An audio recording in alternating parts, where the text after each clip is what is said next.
رب اجعلني مقيم الصلاة ومن ذريتي ربنا وتقبل دعاء ربنا اغفر لي ولوالدي وللمؤمنين يوم يقوم الحساب.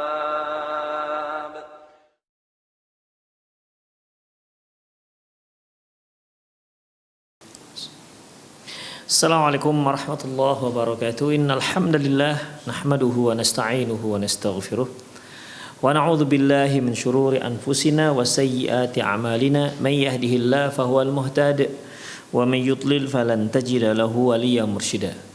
Asyhadu an la ilaha illallah wahdahu la syarika lah wa asyhadu anna Muhammadan 'abduhu wa rasuluhu alladzi la nabiyya ba'dah. Wa qala Allah subhanahu wa ta'ala Ya ayyuhalladzina amanu taqullaha haqqa tuqatih wa la tamutunna illa wa antum muslimun. Ya ayyuhalladzina amanu taqullaha wa qulu qawlan sadida yuslih lakum a'malakum wa yaghfir lakum dhunubakum wa man yuti'illaha wa rasulahu faqad faza fawzan 'azima. Ya ayyuhan nasu taqu rabbakumul ladzi khalaqakum min nafsin wahidah wa khalaqa minha zawjaha وبث منهما رجالا كثيرا ونساء واتقوا الله الذي تساءلون به والأرحام إن الله كان عليكم رقيبا أما بعد إن أصدق الحديث كتاب الله وخير الهدي هدي محمد صلى الله عليه وسلم وشر الأمور محدثاتها وكل محدثة بدعة وكل بدعة ضلالة وكل ضلالة في النار. Ikhwah rahimanallahu wa iyyakum, para pemirsa Rosyad TV dimanapun anda berada. Alhamdulillah kembali kita bertemu dalam kajian kitab An-Nida ila Murabbin wal Murabbiyat. Para pemirsa rahimanallahu wa iyyakum, di kajian lalu kita telah memberikan contoh-contoh di mana sikap-sikap yang telah kita contohkan diharapkan dapat merubah akhlak ataupun adab seorang anak ataupun murid atau siswa-siswi kita. Diharapkan mereka bisa menjadi seorang anak yang lebih dekat dengan Allah Subhanahu wa taala, yang memiliki akhlak yang mulia. Seperti yang telah kita jelaskan, yaitu dengan adanya pengarahan, nasihat dan pengarahan. Kemudian juga ikhwah seperti yang telah kita jelaskan, yaitu dengan ta'bis ini menunjukkan wajah yang tidak enak, menunjukkan wajah yang masam lah kita katakan, sehingga si anak didik ketika melihat kita dengan wajah yang seperti itu, mereka memahami bahwasanya kita sedang marah. Mereka memahami bahwasanya kita sedang tidak senang dengan tingkah yang mereka lakukan. Jadi tanpa ada bicara, tanpa ada kata-kata, tanpa ada pukulan, tanpa ada teriakan, dengan memperlihatkan wajah yang tidak enak, dengan memperlihatkan wajah yang masem di hadapan anak didik kita, anak-anak kita, mereka sudah tahu bahwasanya kita sedang tidak suka melihat apa yang sedang mereka lakukan. Kemudian ikhwah, juga boleh kita melakukan teguran keras, ya, teguran keras. Di mana teguran keras ini tegasan yang sangat tegas. Ketika si anak murid memang butuh untuk ditegaskan dalam penegurannya. Kemudian juga dengan menghentikan aktivitas seperti kita sedang mengajar misalnya, sedang menjelaskan satu pelajaran misalnya, dan kita mendengar ada berisik-berisik di belakang kelas, ya, ada berisik-berisik di belakang kelas. Yang biasanya kan memang kalau yang namanya berisik itu ada di belakang kelas, bukan yang duduk, siswa yang duduk di depan guru, ya, tapi di belakang. Kita mendengar ada berisik-berisik dari belakang sana. Lantas ikhwah, kita sebagai guru boleh menghentikan pembicaraan, kita diam, ya, kita diam, dan si murid bisa memahami bahwasanya ada sesuatu yang salah dan janggal. Mengapa kok tiba-tiba guru mendiamkan, menghentikan proses belajar mengajar, dan mereka fahami apa penyebabnya. Demikian ikhwah rahimanallah wa iyyakum, ya. Jadi dengan menghentikan aktivitas belajar mengajar itu juga bisa difahami oleh murid-murid, ya, bahwasanya ada sesuatu yang melanggar aturan dan tata tertib dalam proses belajar mengajar. Atau misalnya ada yang ada yang nyontek misalnya, ya. Tapi biasanya yang umumnya yang banyak terjadi itu yaitu adanya keributan, adanya keriuhan, atau adanya bisik-bisik ataupun obrolan yang terdengar oleh sang guru sehingga dia menghentikan pembelajaran. Demikian ikhwah rahimanallah wa iyyakum. Atau mungkin kalau tadi kan hanya menghentikan sementara sampai siswa yang bising itu menghentikan pembicaraannya. Atau mungkin proses pembelajaran memang dikarenakan mungkin satu perbuatan yang dilakukan oleh si murid sudah kelewat, misalnya guru menghentikan pelajaran dengan cara dia ambil tasnya, dia tinggalkan kelas. Nah, tentunya kan ini prosesnya akan lebih panjang ketimbang yang tadi. Kalau yang tadi itu cukup dengan guru diam saja sampai kembali suasana menjadi tenang kembali, dia mulai. Tapi ada hal-hal yang mungkin si guru harus meningkatkan lebih memberikan pressure, sikap bahwa kita nggak suka sebagai guru. Dengan cara bagaimana? Kita ambil buku, kita tinggalkan kelas. Nah, ini biasanya prosesnya akan lebih panjang. Mungkin tidak lagi guru yang menyelesaikan, tapi mungkin guru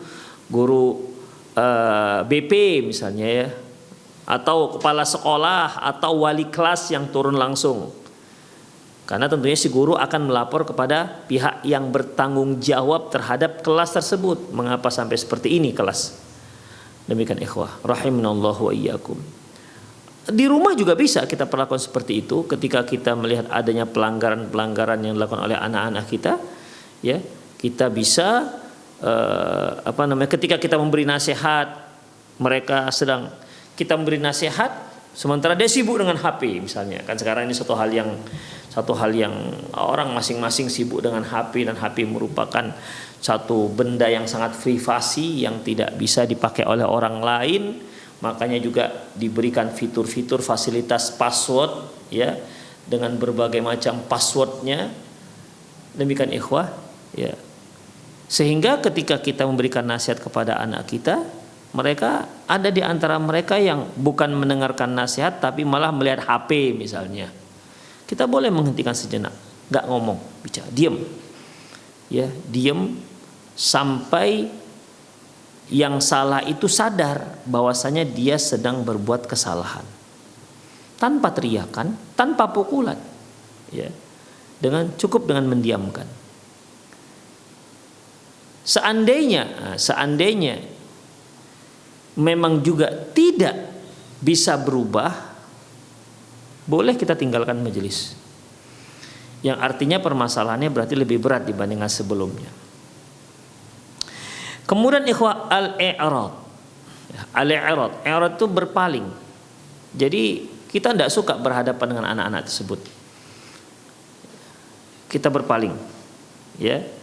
Sehingga si murid ini merasa benar-benar dia sedang nampak guru tidak suka. Bukan hanya sekedar memperlihatkan wajah tidak suka, tapi dia berpaling. Dia buang wajahnya. Muridnya berpapasan wajah dengan murid, si guru ngelengos aja, dia tidak mempedulikan tuh si murid, nggak dilihat dia anggap nggak ada. Demikian. Ini sebagai hukuman, ikhwah, ya, sebagai hukuman, dan itu bisa dikembalikan ketika si murid sudah merasa bahwasanya dia melakukan sebuah kesalahan. Kemudian ikhwah, yang keenam al-hajaru. Hajar itu bekot. boikot, tidak diajak bicara, pokoknya dia dianggap tidak ada.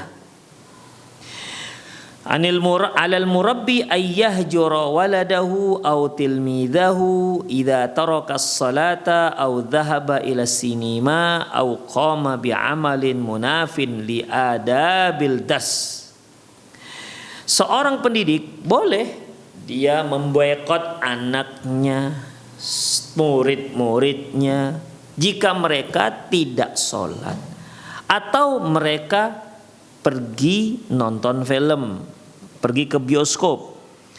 Au qama bi'amalin munafin lil adabid dars, atau mereka ada yang melakukan satu perbuatan yang melanggar adab dalam pembelajaran. Demikian ikhwah, ya. Jadi di sini ya seorang pendidik ya boleh dia boikot, muridnya, dia boikot anaknya, nggak bicara, ya nggak bicara. Seperti kalau seorang suami, Allah Subhanahu Wa Taala menyebutkan, kalau kalian khawatir akan kedurhakaan istri kalian, maka Allah memberikan tahapan-tahapan. Fa'idhuhun, berikan dia nasihat dengan cara yang baik. Karena dari awal dalam pendidikan itu sama dengan dakwah. Mendidik, mendakwah itu sama. Hanya kalau mendidik itu lebih detail ketimbang mendakwahkan. Demikian ikhwah. Asal daripada prinsip dasar daripada berdakwah dan mendidik itu yaitu dengan nasihat, pengarahan, lemah lembut. La yakunu rifqu fi syai'in rifqu fi syai'in illa zanah. Tidaklah kelemah lembutan itu ada satu di dalam sesuatu kecuali dia akan menghiasinya. Wala yunza'u anhu illa syana. Dan tidaklah kelemah lembutan itu dicabut dari sesuatu kecuali hal itu akan membuat sesuatu itu menjadi buruk. Tetapi kalau memang nasihat, pengarahan tidak mempan, tidak bisa merubah akhlak, tidak bisa merubah istri menjadi lebih baik, maka Allah memberikan step yang kedua, tahapan yang kedua, yaitu wahjuruhunna fil madhaji'. Wahjuruhunna fil madhaji' artinya kamu pisah ranjang. Nah, ini juga salah satu cara dalam memboikot seorang pelaku dosa atau seorang yang melanggar peraturan. Ya. Di sini suami yang biasanya tidur bareng satu ranjang dengan istrinya, kali ini dia nggak mau. Karena si istri sudah sering dinasihati tapi tidak juga berubah, ya, maka si suami tidak ingin tidur bersama istrinya. Demikian ikhwah, rahimanallah wa iyyakum. Nah, sama dengan si murid-murid ini, ya. Tentunya tindakan untuk memboikot itu bukan langsung ketika dia buat salah langsung diboikot, tidak. Ya. Tidak. Ini adalah suatu tindakan di mana pengarahan, nasihat itu sudah dilalui, sudah diberikan. Namun ternyata si murid belum juga berubah. Maka boleh dinaikkan dikit, yaitu diboikot. Ya, tidak diajak bicara dan seterusnya. Tentunya ya seperti yang kita katakan tadi, jika mereka melakukan kesalahan-kesalahan atau mereka melanggar aturan pembelajaran. Seperti yang kita katakan tadi, seperti mereka ngobrol ketika belajar atau nyontek ketika mereka ujian, atau dia sering absen misalnya dengan tanpa alasan yang jelas. Demikian ikhwah, ini merupakan salah satu cara yang bisa kita gunakan untuk mendidik anak-anak dan mendidik para murid. Wa aktsarul hajar salah satu ayamin, hanya saja hal itu hanya boleh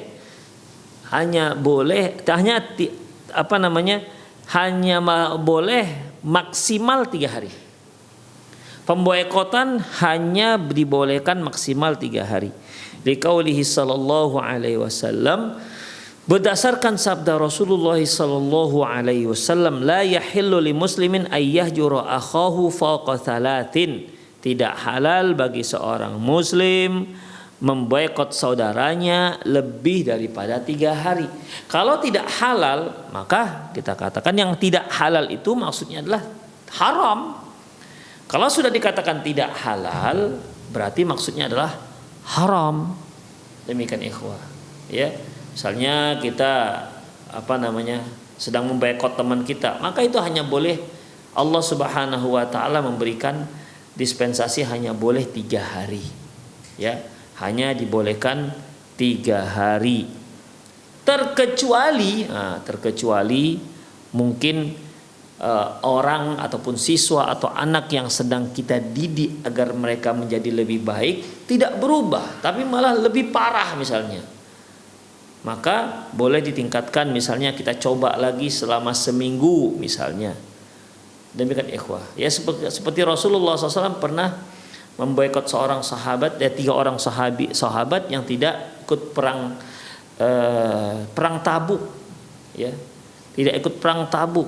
Akhirnya beliau memboikot 3 sahabat ini. Itu sampai berhari-hari, ya, tidak hanya 3 hari.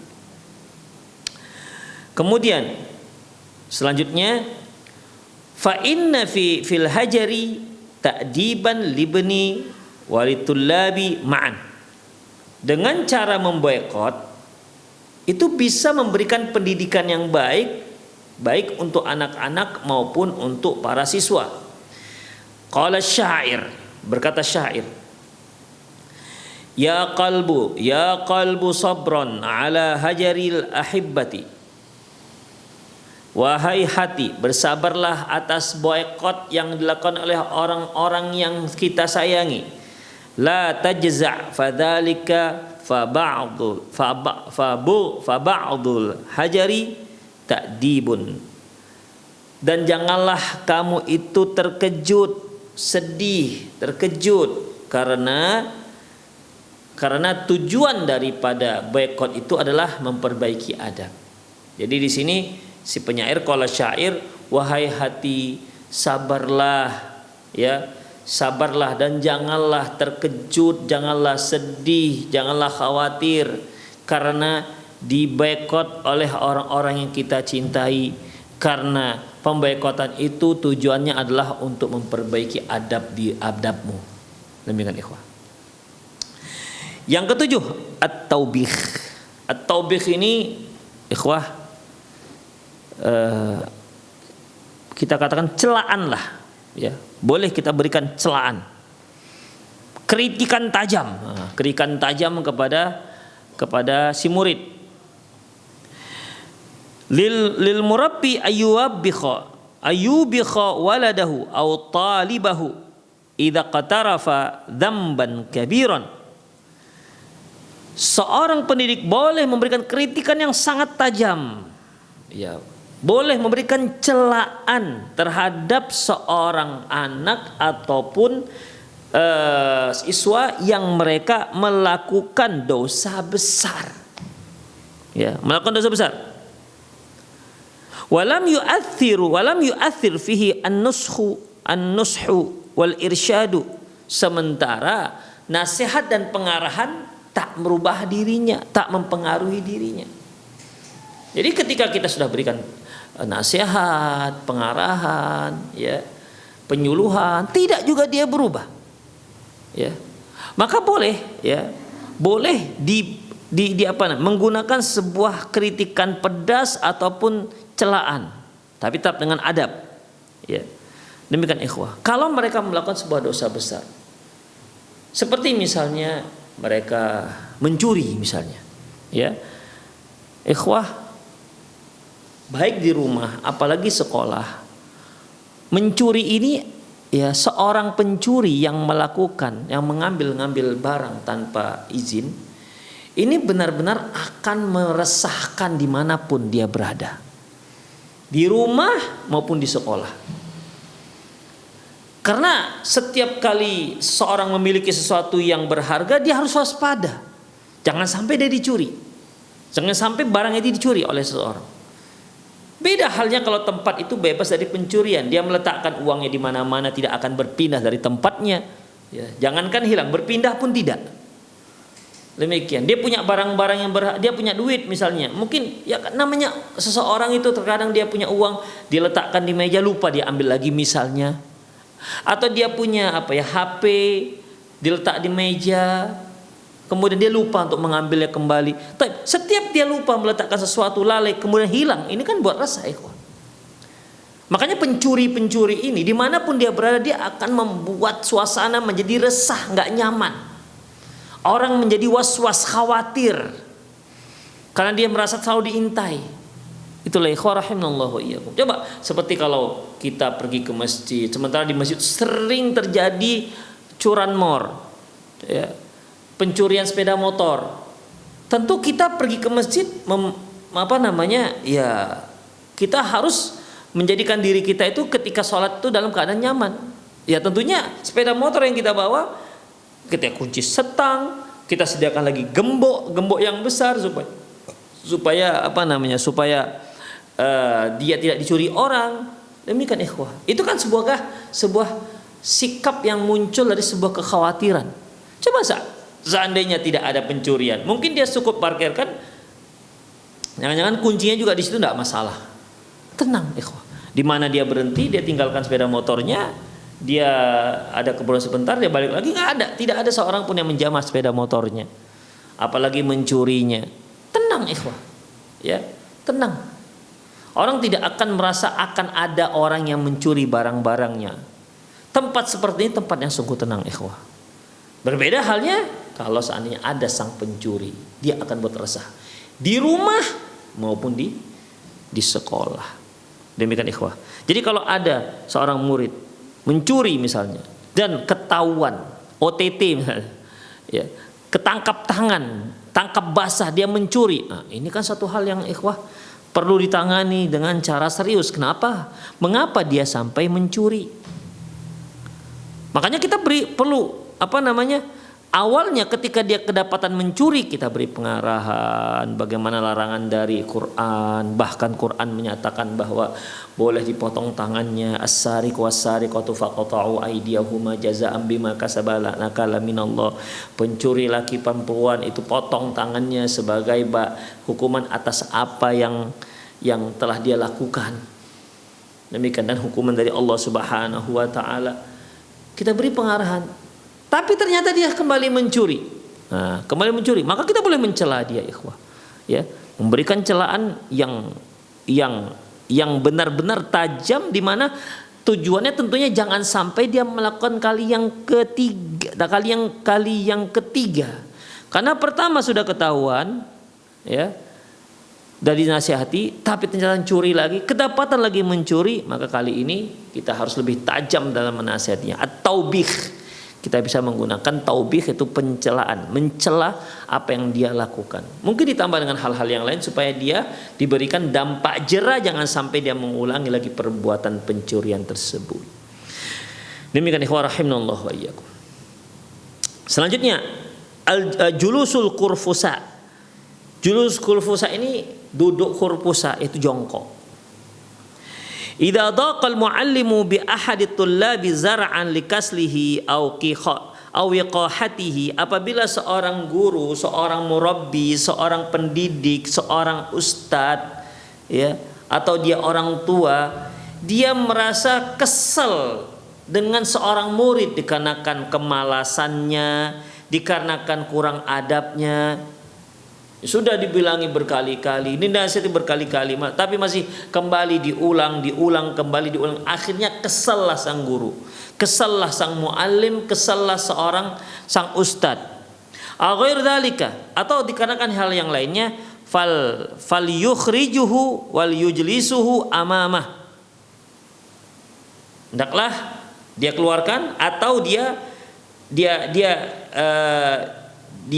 suruh bangkit dari tempat duduknya, dan dia disuruh dia untuk duduk di depan bijulusil kurfosai ala qadamaihi, dengan cara duduk jongkok.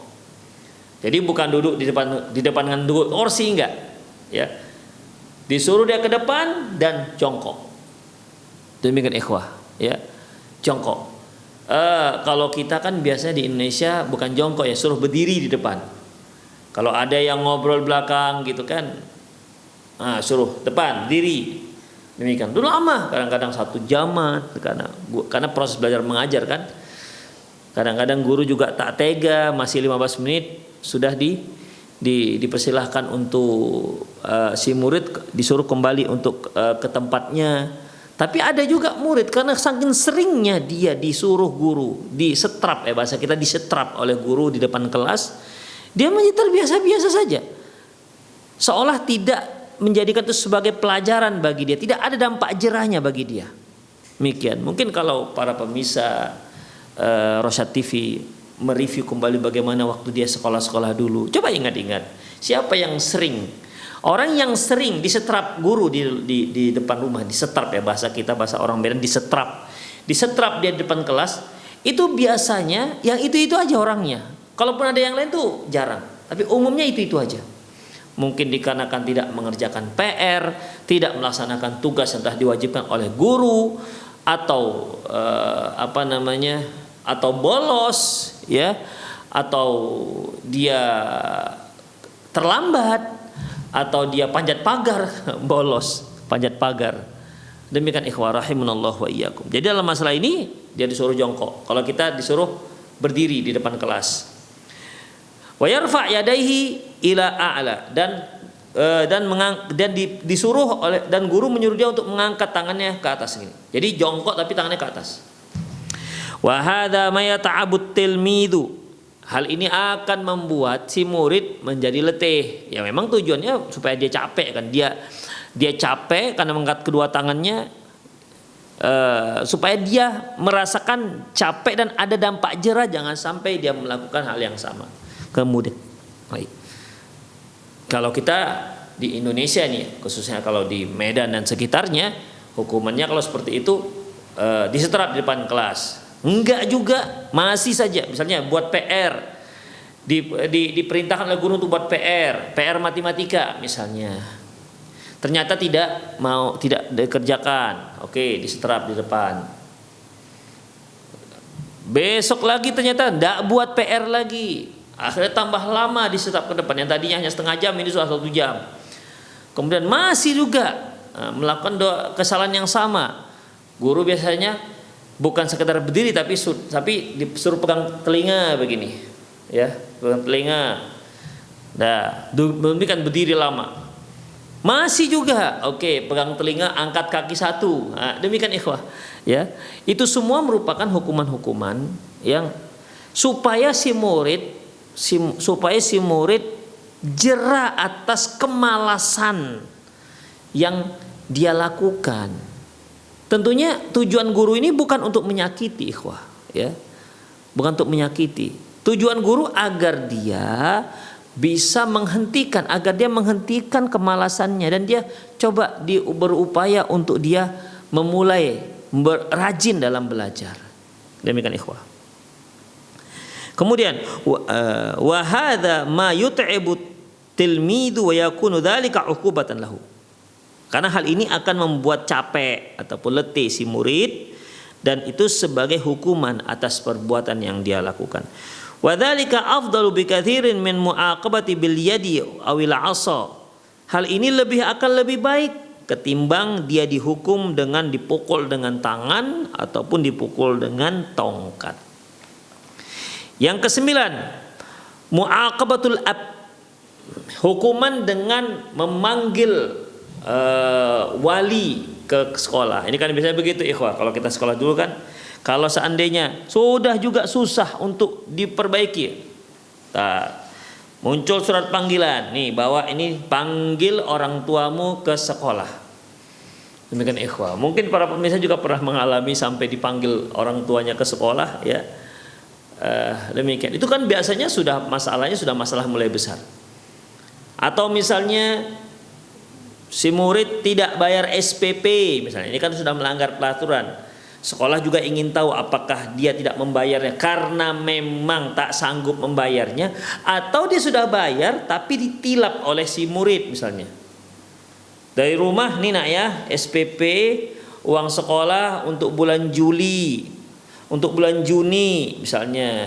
Di tengah jalan dibeli untuk dia ambil uang sekolah itu dia gunakan untuk belanja, untuk makan-makan, untuk beli ini dan beli itu, bukan tidak dia bayarkan ke sekolah. Mungkin sebulan, 2 bulan nggak, atau 3 bulan. Kalau 3 bulan kan biasa sekolah akan mencurigai ini apa sebenarnya yang terjadi. Kenapa dia nggak bayar SPP, uang sekolah? Tentu sekolah akan menyelidiki. Demikian ikhwah. Ya, jadi dipanggil orang tuanya. Idza taqarrara khata' min at-talibi fayursilul muallimu ila walihi. Apabila si murid terus melakukan kesalahan, maka seorang guru boleh menyuruh orang tuanya untuk datang ke sekolah. Wa yukallifu mu'aqabatu ba'da ayyan sahahu, dan guru meminta kepada pada orang tua supaya menghukum anaknya dan menasihati anaknya. Demikian ikhwah. Ini kan sebagaimana yang di awal kita jelaskan bahwasanya pendidikan itu adalah punya tanggung jawab orang tua. Sekolah itu membantu orang tua. Namun kewajibannya itu adalah kewajiban ada di pundak kita sebagai orang tua, bukan di pundak sekolah. Ya. Bukan di pundak sekolah. Karena bagaimanapun ikhwah, itu sekolah. Sekolah itu satu guru akan menangani sampai 20 anak. Apa mungkin kita bisa mereka bisa secara maksimal untuk mendidik dan memperhatikan anak-anak kita? Itu satu hal yang nggak mungkin. Wong kita aja punya anak 6, punya anak 5, nggak terperhatikan, apalagi 20. Demikian ikhwah. Ya nggak akan mungkin perhatian orang tua dengan anak-anaknya terhadap guru terhadap anak-anak itu sama nggak? Itu satu hal yang kalau saya katakan nggak mungkin, tapi pasti akan berbeda ikhwah. Ya, pasti akan berbeda. Demikian. Berarti ketika guru sudah mulai kesel ini dengan anak didiknya, dia kan punya orang tua. Ya, dinasihati nggak bisa, melakukan terus kesalahan-kesalahan yang sama misalnya. Maka panggil orang tuanya. Sekarang dikembalikan nih orang tuanya, tolong dihukum anak Anda. Tolong dihukum anak bapak, anak ibu, karena dia berkali-kali setelah melakukan seperti ini. Namun ikhwah perlu diketahui untuk yang pemilik sekolah misalnya, coba ketika histori dihukumnya anak ini itu kalau bisa tercatat, ya. Kalau bisa tercatat. Jadi ketika orang tuanya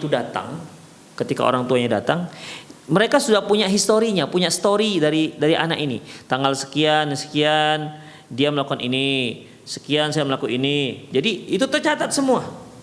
Ya. Dengan adanya catatan-catatan ini, orang tua bisa lebih bisa memaklumi. Karena terkadang ada juga orang tua udah salah anaknya masih dibela, masya Allah. Ya, masih dibela. Makanya sekolah harus punya catatan lengkap tentang sejarah kesalahan-kesalahan anak-anak tersebut. Nah, ini tangani misalnya dengan guru yang menangani guru fulan tanggal ini kesalahan ini ditangani oleh guru fulan, tanggal ini hari ini kesalahan ini ditangani oleh guru si fulan. Demikian ikhwas, sehingga si orang tua tidak bisa berkelit. Ya. Kan tidak jarang ada orang tua yang mengatakan enggak, bagus-bagus aja dia Pak di rumah, enggak ada dia mencuri, misalnya begitu kan, enggak ada dia mencuri, bagus-bagus saja, masya Allah anaknya manut, anaknya taat, apa yang kami suruh dia lakukan. Terkadang kan anak-anak itu beda di rumah, beda di sekolah. Sebagaimana di sekolah dia bisa bagus, di rumah dia enggak bagus. Kan sering kita mendengar keluhan-keluhan orang tua atau wali santri, ya. Ketika di rumah, masya Allah, si anak malas belajar, tidur, tak membantu orang tua. Tapi di sekolah dia bagus, akhlaknya bagus, dengan guru-gurunya bagus. Ada yang seperti itu, ikhwah. Ada yang kebalikannya. Di rumah bagus, di sekolah, na'udzubillah min dzalik. Itu dia. Jadi harus ada kerjasama antara orang tua dan guru. Demikian. Allahu a'lam bishawab. Wa bidzalika yutimmu ta'awun bainal madrasati wal baiti ala tarbiyati talib. Dengan demikian adanya hubungan kerjasama dalam pendidikan si anak ini antara sekolah dan wali murid, wali santri. Yang ke-10 yaitu ta'liqul 'asa, menggantungkan tongkat atau kayu atau rotan lah, ya. Biasanya orang Arab mengatakan al-asa liman asa. Tongkat ini untuk orang yang durhaka, yang menyalahi aturan. Al-asa liman asa. Yastahiqqu lil muallimi wal murabbi wal abi ay yu'alliqa sauta alladhi yadribu bihi 'alal jidari liyarahu al-auladu fayakhafuna minal iqabi. Dan boleh bagi seorang guru, seorang pendidik atau seorang ayah menggantungkan rotannya yang akan dia gunakan untuk menghukum anak-anak yang salah di tempat yang mudah dilihat oleh anak-anak atau murid-murid, agar mereka setiap kali melihat tongkat itu mereka bisa disiplin. Nah, demikian. Karena takut nanti kena libas dengan tongkat tersebut. Demikian ikhwah. Ya, letakkan nih. Atau sekalian nih anak-anak abi ini tongkat abi gunakan kalau ada di antara anak-anak yang menyalahi aturan, atau ada yang nggak sholat, atau ada yang nggak belajar, misalnya begitu. Tuh tongkatnya tuh sedang nunggu. Demikian ikhwah rahimallahu wa iyyakum. Tapi ada juga anak-anak ini pintar-pintar ikhwah, seperti yang saya alami sendiri. Beli rotan selalu hilang. Ini ya rotan, al-asa liman asa. Tongkat untuk orang yang durhaka. Besok hilang tuh tongkat. Ya. Beli lagi, hilang lagi ikhwah. Jadi, tapi intinya tidak apa-apa kita menggunakan itu. Ya. Tidak apa-apa kita menggunakan cara seperti itu. Karena hal ini berdasarkan hadis Rasulullah sallallahu alaihi wasallam, "Allikus sauta haitsu yara ahlul baiti fa innahu adabun lahum." Gantungkanlah cambuk itu di tempat bisa dilihat oleh penghuni rumah kita, karena itu bisa menjaga adab mereka. Nah, demikian ya. Dan ini kalau melanggar peraturan, misalnya kita buat peraturan ya, anak-anak harus sudah berada di rumah sebelum maghrib, tidak ada lagi yang main-main, misalnya begitu. Kalau enggak, tuh ada rotan misalnya, akan dilibas pakai rotan misalnya. Demikian boleh ya, kita ancam ya, kita mengancamnya, walaupun nanti ketika mereka melanggar taklah kita melibasnya dengan sangat kuat sampai berdarah, tidak seperti itu ya. Makanya kemarin kita katakan bahwasanya kita telah bahas, ketika kita menghukum fisik jangan di dalam kondisi kita sedang emosi. Nanti kita akan kita tidak bisa mengukur berapa kekuatan yang harus kita gunakan untuk menghukum anak kita ataupun anak didik kita tersebut. Demikian ikhwah rahimani Allah wa iyyakum. Kemudian qauluhu, adapun sabda Rasulullah, yarahu ahlul bait, di tempat yang bisa dilihat oleh penghuni rumah, fayartadi'una ala mulabasati radhaili, sehingga mereka bisa hati-hati jangan sampai melakukan hal-hal yang melanggar, hal-hal yang tidak sesuai, hal-hal yang melanggar peraturan, khaufan ayyana lahum minhu nail, karena khawatir nanti dia akan dihukum dengan tongkat tersebut. Qala Ibnul Abari lam yurad bihi darb. Ibnul Abar mengatakan Rasulullah menyuruh agar menggantungkan tongkat di tempat yang bisa dilihat oleh penghuni rumah. Maksudnya bukan untuk mukul, kata beliau. Li'annahu lam ya'mur bidzalika ahadan, karena Rasulullah tak menyuruh supaya libaskan tongkat itu ke seorang, enggak begitu. Fa inna ma arada la tarfa adabuka anhum. Ya, la tarfa'u adabaka anhum, artinya tujuan itu agar menjaga mereka ya, agar menjaga mereka supaya adabnya tidak menyalahi aturan. Wa qauluhu fa innahu adabun lahum, Adapun sabda Rasulullah, sesungguhnya hal itu merupakan adab untuk mereka, ai huwa ba'ithun lahum 'ala ta'dib. Hal itu bisa mendorong mereka untuk menjaga moral dan adab mereka, menjaga mereka agar tidak melanggar peraturan rumah atau sekolah, wa takhalluq bil akhlaqil fadilah, sehingga mereka bisa lebih semangat lagi, lebih terdorong lagi untuk memiliki akhlak yang baik, wa mazaya kamilah, dan sifat yang mulia. Yang ke-11 yaitu yang terakhir, darbul khafif. Mukul terakhir nih ikhwah, pamungkasnya boleh dipukul, tapi pukulnya pukul yang ringan. Ya juzul lil murabbi wal ab ayyadriba darban khafifan. Seorang pendidik atau seorang ayah boleh memukul anak didiknya tapi dengan pukulan yang ringan. Idza lam tanfa' al wasail mutaqaddimah, jika memang apa yang telah kita sebutkan sebelumnya tidak berpengaruh. Pengarahan sudah, wajah masem sudah, kritikan pedas sudah, kita menghentikan kegiatan gara-gara dia buat kesalahan, kita sudah membekot, sudah dihukum jongkok sudah misalnya nih ya, atau dipanggil orang tuanya juga sudah ya, diperlihatkan ini bakal hukuman akan dia dapati, akan diberikan kepada dia juga sudah. Maka terakhir yaitu pukul yang ringan. Idalam tanfa al wasailu al mutaqaddimatu, jika memang hal-hal yang sebelumnya tidak berpengaruh kepada si anak. Wala siyama li ada'is salati, apalagi yang mereka dikarenakan tidak sholat, liman kana umru 10 sinin, bagi seorang anak yang sudah berusia 10 tahun.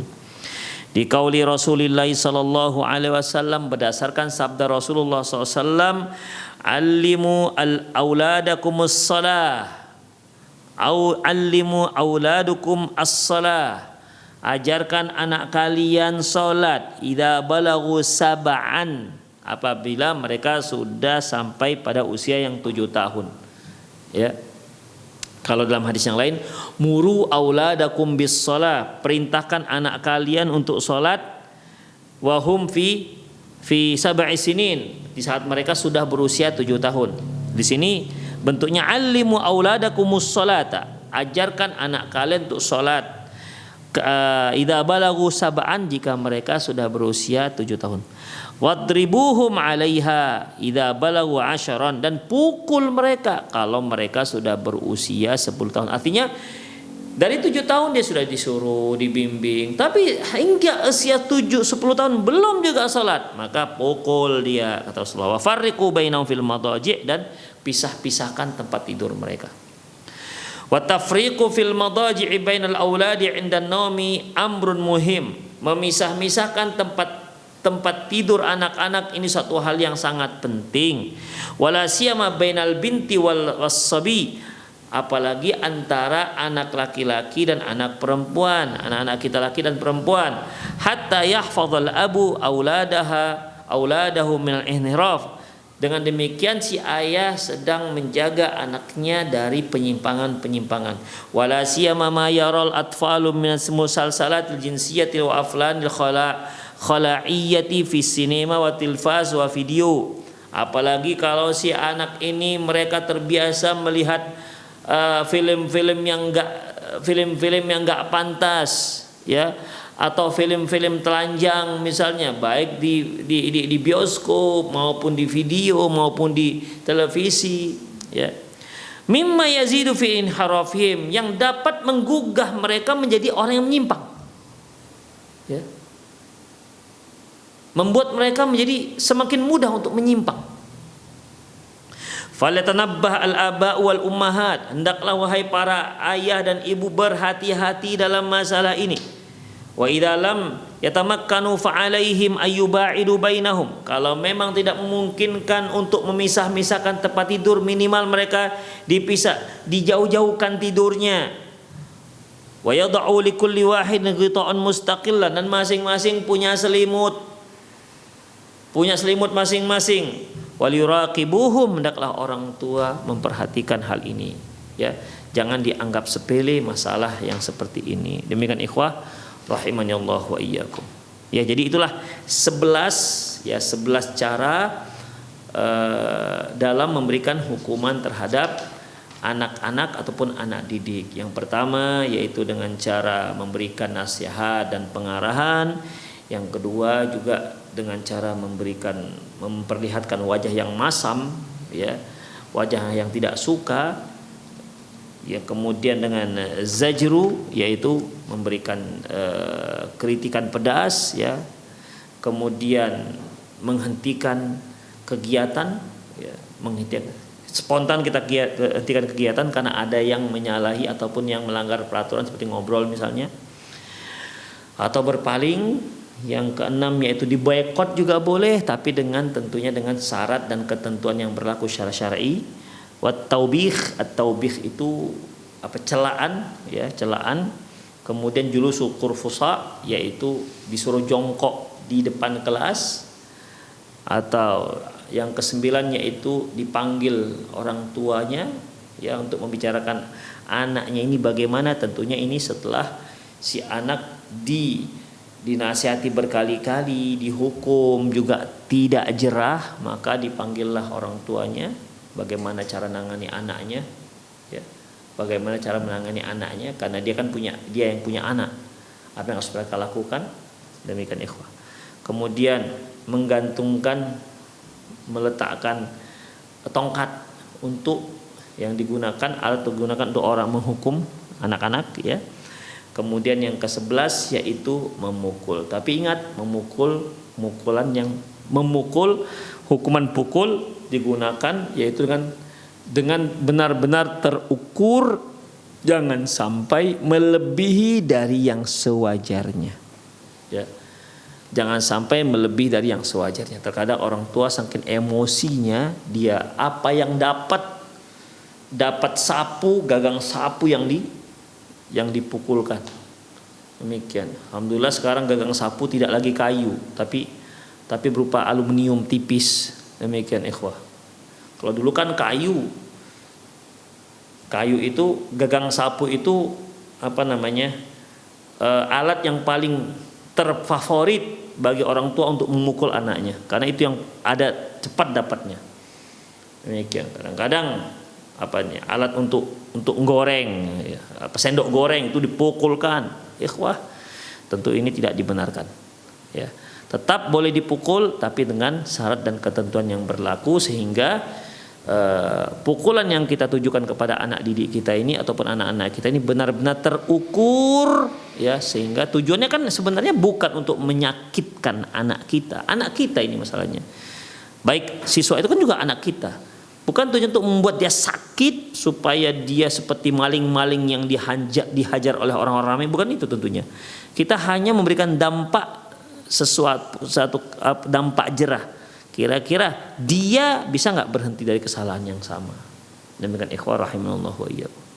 Itulah yang terakhir, itu memukul. Tapi ingat ikhwah, sebagaimana telah kita pelajari, ijtanibu al-wajh. Idza daraba ahadukum khadimahu falyajtanib al-wajh.